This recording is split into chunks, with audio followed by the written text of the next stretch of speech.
The bone is an integral part of the body, which is responsible for locomotion, storage of minerals, and protection of our organs, to name a few.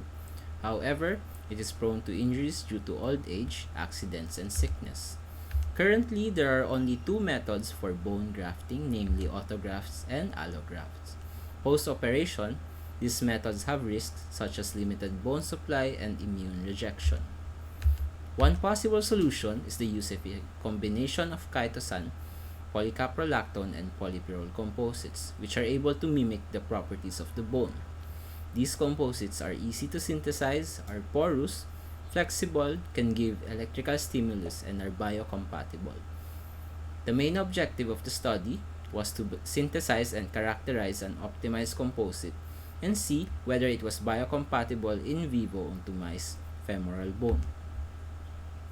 Glass casting method was used to prepare a chitosan polycaprolactone film, and pyrrole was polymerized in situ to form the composite.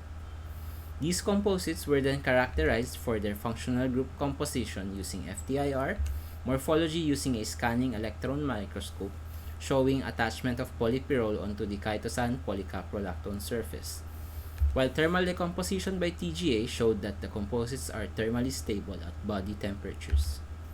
The 4-point probe also confirms that the final composite is conductive due to the presence of the conducting polymer.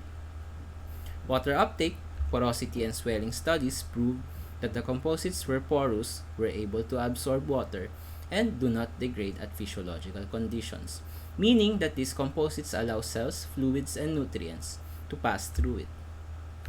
Pre-operation, ketamine was used as an anesthesia. The fur of the left limb was shaved, then a 1 cm incision was made on the skin of the mice, exposing the femoral bone. The femoral shaft was carefully fractured, and the composite was wrapped around the wounded area. The muscle and skin were then sutured. Daily motor assessment was recorded with an observed improvement in the tail and limb orientation after a specific number of days, with a score of 0 being the lowest until a score of 2 as the highest, 6 to 8 days after operation. The composites were explanted by asphyxiating the mice and isolating the left limb and submerged in 10% formalin solution. Tissue samples were then observed under the microscope. Histology analysis was done comparing the unwounded and the positive control group or the wounded and the group with implanted composites. Bone tissues for 1 week showed the initial formation of fibroblasts, denoting regeneration. Formation of osteoclasts and osteoblasts around the chitosan, polycaprolactone, polypyrrole films signal bone resorption. Soft callus tissue began forming for the 2-week implants, which serves as connecting bridges for the fractured area. Woven bone tissue formation was seen in the 4-week implants, which can be seen by the scattered formation around the bone marrow. 8-week implants images show the formation of the lamellar bone with continued fibroblast proliferation, suggesting ongoing bone repair. Finally, 12-week implants show minimal inflammation inside the bone tissue with less woven bone and more lamellar bone formed, denoting continued bone regeneration.